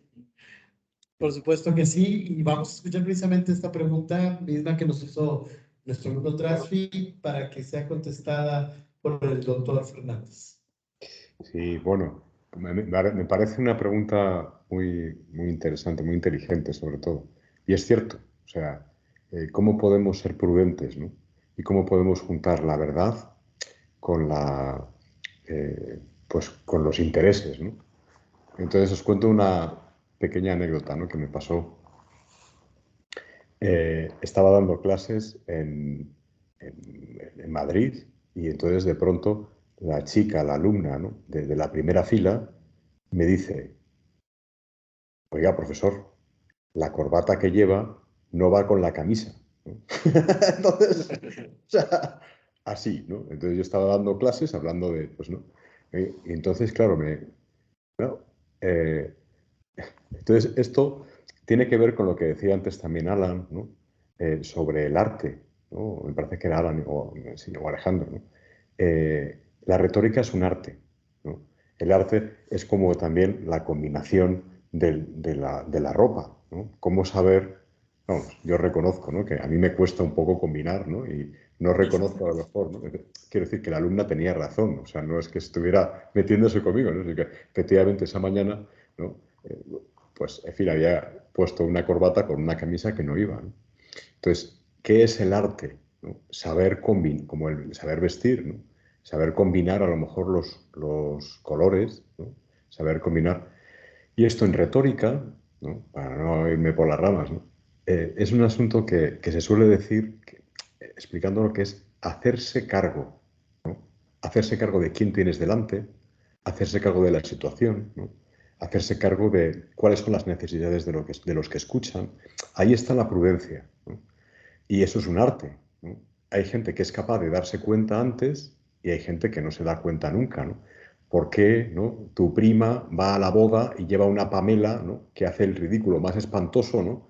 Y no se da cuenta nadie salvo, ¿no? Salvo ella, ¿no? Todos dicen, ¿has visto la Pamela que lleva la prima? Tal. Y dices, bueno, y entonces todos se dan cuenta, menos la prima, ¿no? Pues pasa lo mismo con la palabra, pasa lo mismo con la retórica, ¿no? Tenemos que ser capaces de guardar lo que llama la retórica el decoro, ¿no? De no romper las reglas de la comunicación, lo que llamaría ahora se llamaría pues, la pragmática, ¿no? Conocer el contexto comunicativo, ¿no? No dar, o sea, entonces, claro, por eso un político cuando llega a un sitio ve primero, ¿no? Se sitúa, quién tengo delante. No puedes llegar a un pueblo y decir, bueno, pues voy a subir, voy a aumentar la educación, ya, pero es que este es un pueblo minero y aquí lo que necesitamos es, ¿no? Apoyos a los trabajadores, ¿no? No una escuela, ¿no? Entonces usted no se ha hecho cargo, ¿no? Entonces, en ese mismo sentido, la prudencia, el hacerse cargo, tiene que ir relacionado con la verdad. Que tú realmente, ¿no? Eres sincero a la hora de, bueno, entender la situación y dar tu opinión. Claro, eso también supone un dominio de la palabra, un dominio de la expresión, ¿no? Y bueno, pues como siempre hay cosas que, como decía Wittgenstein, ¿no? Es mejor, si no tienes nada que decir, ¿no? Pues es mejor callarse, ¿no? No estés ahí dándole, ¿no? a la palabra para decir, bueno, pues no, si es que en realidad yo no tengo una opinión sobre esto, no tengo nada que decir, ¿no? No te has hecho cargo, ¿no? No sabes a lo mejor situarte adecuadamente. Entonces esa sería mi respuesta, ¿no? O sea, por supuesto que hay que ser prudente, pero bueno, pero por supuesto que hay que decir la verdad. Y que por supuesto eso te compromete y te convierte, como decía antes, al final en mejor persona, ¿no? Y demuestras también tu propia inteligencia al hacerte cargo de la situación. Excelente, bueno, el doctor Fernández siempre dándonos una cátedra sobre qué es la retórica, que nos hace aparte pensar más allá, ¿no? O sea, que no es, digamos, esto de una técnica y demás, sino que también se ha convertido en, pues, un proceso y un fenómeno más complejo de lo que parece. Con respecto a la intervención de Carlos, pues, me sumo obviamente a lo que señalaba el doctor Fernández, y creo que esto de tener los estudios sobre la nueva retórica tienen una frase que a mí me gusta muchísimo y me la he aprendido de memoria porque la cito mucho, y es de, bueno, Perelman, ¿no? Que dice que la nueva retórica tiene como función enseñar al juez antes que al litigante. Y bueno, sumándome a esto que señalaba el doctor Fernández, con respecto al tema de la verdad, ¿no? Podemos pensar el famoso refrán, esto de mi verdad, tu verdad y la verdad.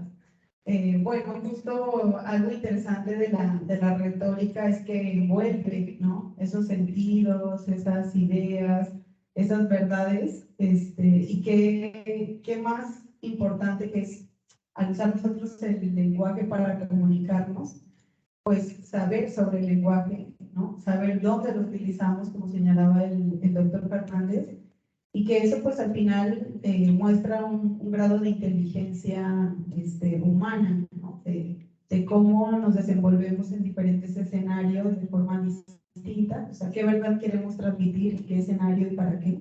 Entonces, esa reflexión pues solamente es posible a través de los estudios de la retórica, por eso han perdurado a lo largo de milenios, ¿no?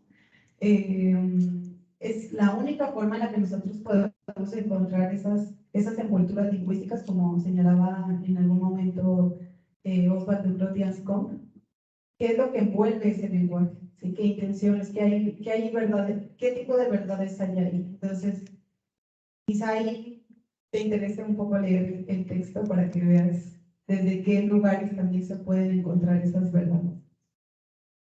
Perfecto, y hablando precisamente de que hay que leer ese libro, por parte de los coordinadores de este gran texto, hay una sorpresa para los asistentes.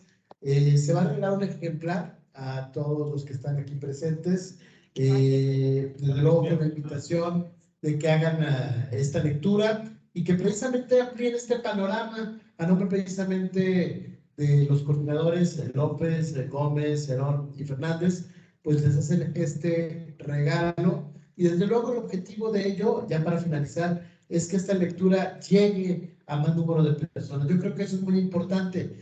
Hay que sentar las bases para lo que se avecina en México. Estamos casi a 2 años, año y medio, de una contienda electoral presidencial. Y yo creo que el tener ya esta lectura nos va a ayudar a prepararnos a entender muchos de los escenarios que se avecinan o que se están desarrollando ya en este momento por algunos aspirantes a la presidencia de la República. Así es que hay que leerlo. Agradecer muchísimo a todos los que nos acompañaron aquí en la sala y también a los que nos acompañaron en línea. Muchísimas gracias a todos por su tiempo.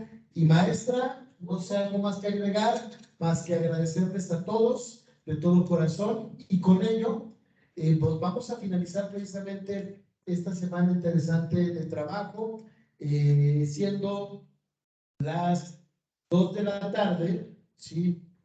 A nombre de la dirección de la Facultad de Ciencias Políticas y Sociales, queremos agradecer muchísimo su participación de todos y cada uno de ustedes en esta, que fue la Semana de las Ciencias, la Semana Nacional de las Ciencias Sociales. Agradecer durante todo el esfuerzo que realizaron durante toda la semana a todos los ponentes, participantes y demás. Hoy concluimos con ello y de qué mejor manera cerrando con este gran libro. A nombre de la Facultad de Ciencias Políticas y Sociales de la Universidad Autónoma de Coahuila, a nombre del director, el maestro Ricardo Jurado Rangel, les agradecemos mucho el esfuerzo realizado y con ello pues terminamos. Muchísimas gracias a todos y cada uno de ustedes. Un fuerte aplauso y nos vemos en la próxima lista.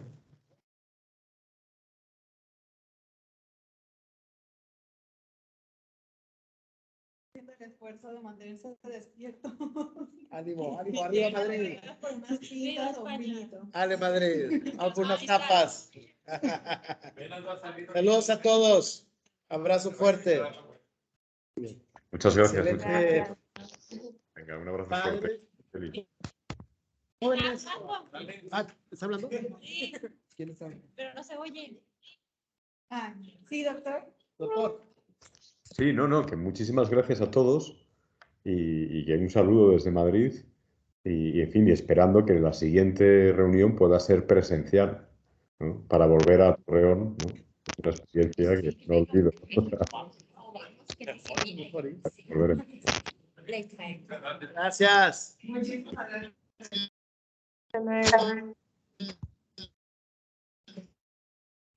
Pase, compañero. Denle una muy buena bebida, por favor.